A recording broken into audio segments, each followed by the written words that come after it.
Welcome to This Explainer. Today, we're diving straight into the global inferno that was World War II. We're talking about the most destructive, planet-altering conflict in human history. Let's unpack exactly how the world plunged into this unprecedented chaos and how it eventually emerged, well, permanently reshaped. The war to end all wars. You've probably heard that phrase applied to World War I, but honestly, the reality was a bitter, bitter irony. The punishing treaties that ended that first conflict literally collided with the economic devastation of the 1929 Great Depression, creating just a perfect storm. The attempts to resolve the last war? They simply planted the seeds for aggressive fascist dictatorships to rise up across both Europe and Asia. Section 1. The Spark of War. Let's look at the build-up to this global conflict. As you can see, the geopolitical fault lines were drawn incredibly clearly and dangerously. On one side, we have the Axis powers, Germany, Italy, and Japan, who are entirely driven by aggressive expansion. And on the other side, the Allied powers. This alliance was eventually anchored by Britain, the Soviet Union, and the United States, who were basically forced into a defensive posture. The impending clash between these specific titans was about to completely redraw the map of the world. Now, the drumbeat to war wasn't some overnight event. It was a steady, terrifying escalation of unchecked aggression. It all started with the massive economic collapse of 1929. Desperate times breed radical measures, right? This led directly to Japan invading Manchuria in 1931 just to secure resources. Meanwhile, over in Europe, Nazi Germany was systematically tearing up international treaties. They were rearming and just swallowing up neighboring territories, like Austria and Czechoslovakia, without even firing a single shot. And the rest of the world? They basically just watched and waited. But the breaking point finally hit on September 1, 1939. That's when Germany unleashed a terrifying new military doctrine on Poland, Blitzkrieg, or Lightning War. I mean, this was absolutely nothing like the static trench warfare of the past. It was complete sensory overload. Picture a tightly coordinated, high-speed assault of screaming dive bombers, roaring tanks, and surging infantry. It was designed to completely paralyze and shatter defenses before the enemy could even figure out what was happening. 2 days later, Britain and France declared war. The spark had officially caught. Section 2. Unstoppable Axis Dominance. This covers the fall of Europe from 1940 to 1941. So the initial momentum of the Axis was just staggering. France, which was widely considered a premier global military power at the time, capitulated in just 6 weeks by June 1940. Think about that. That left Britain standing entirely alone under Winston Churchill. Hitler launched this relentless bombing campaign to just break their spirit. But during the Battle of Britain, the Royal Air Force pulled off the literal impossible. They outmaneuvered the German Luftwaffe in the skies, forcing Hitler to completely abandon his invasion plans for the UK.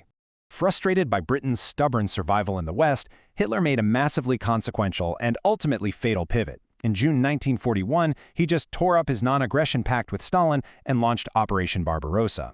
We're talking over 3 million German soldiers surging into the Soviet Union. This opened up the Eastern Front, which became a theater of war so unimaginably brutal that it would ultimately claim tens of millions of lives and seal Germany's fate. Section 3. The Global Turning Point. Moving from a European fight to a true world war between 1941 and 1943.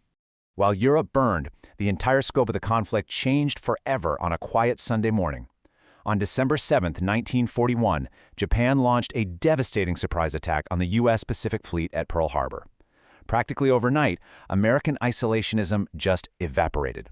The immense industrial and military might of the United States was instantly awakened and fully engaged, taking what was a continental struggle and transforming it into a true global world war. So, with the Axis seemingly victorious everywhere, they're dominating Europe, they're deep inside Russia, and they're expanding rapidly across the Pacific, we really have to ask ourselves, how do you stop an unstoppable juggernaut? What exactly brought this rapid expansion to a grinding halt? Well, the turning point didn't just happen in one place. It was actually a synchronized reversal across the entire globe in late 1942 and early 1943. Over in the Pacific, the U.S. completely crippled Japan's carrier fleet at Midway. Down in the deserts of North Africa, British forces decisively pushed back Rommel's army at El Alamein. And then, in the frozen ruins of Russia, the horrific Battle of Stalingrad ended with the total annihilation of Germany's Sixth Army. When you put them together, these three catastrophic defeats forced the Axis permanently onto the defensive, a real game-changer. Section 4. The Final Allied Push. Here we see the squeeze on Germany and the Pacific Campaign. By 1944, Nazi Germany was caught in an inescapable, continent-spanning vice. On June 6th, which we all know as D-Day, the Western Allies executed the largest amphibious invasion in human history, storming the beaches of Normandy to push east. At the exact same time, an enraged and massive Soviet army was relentlessly pushing west. So Germany was completely trapped in a two-front war it could no longer sustain, literally being squeezed from both sides. But as Allied troops advanced and liberated Europe, they uncovered a deeply, deeply horrifying reality hidden behind the front lines. They found the concentration and death camps, laying bare the undeniable evidence of the Holocaust. This was the systematic, state-sponsored genocide of 6 million Jews and millions of others by the Nazi regime. Following this dark revelation and Hitler's suicide in a Berlin bunker, Germany surrendered unconditionally on May 8, 1945. While the guns finally fell silent in Europe, the war in the Pacific was still raging on. The Allies faced fierce, almost fanatical Japanese resistance through a really bloody island-hopping campaign. Knowing that a conventional invasion of the Japanese mainland would result in just a staggering loss of life on both sides, the U.S. took a drastic, world-altering step. In August 1945, they dropped 2 atomic bombs on Hiroshima and Nagasaki. This unprecedented devastation ultimately forced Japan's official surrender on September 2, 1945. Section 5. Ashes of a New Era. Let's look at the aftermath of this global inferno. 70 to 85 million. I want you to just pause and think about that number for a second. That is the estimated number of human lives lost. It's a figure so vast, it's honestly almost impossible to wrap your head around. And it cements World War II as the absolute deadliest conflict in human history. Out of these ashes of immense destruction, the modern world order was born. To try and prevent a third world war, the United Nations was established. But, the use of those bombs in Japan had also ushered in the terrifying dawn of the atomic age. Almost immediately, the alliance of convenience between the US and the Soviet Union completely fractured.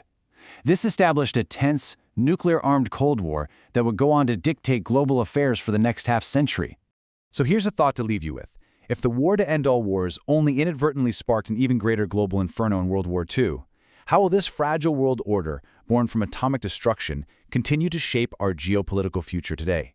It's a profound question about human nature and power that is literally still unfolding right now. Thanks so much for joining me on this explainer, and I'll catch you next time as we continue to unpack the events that shape our world.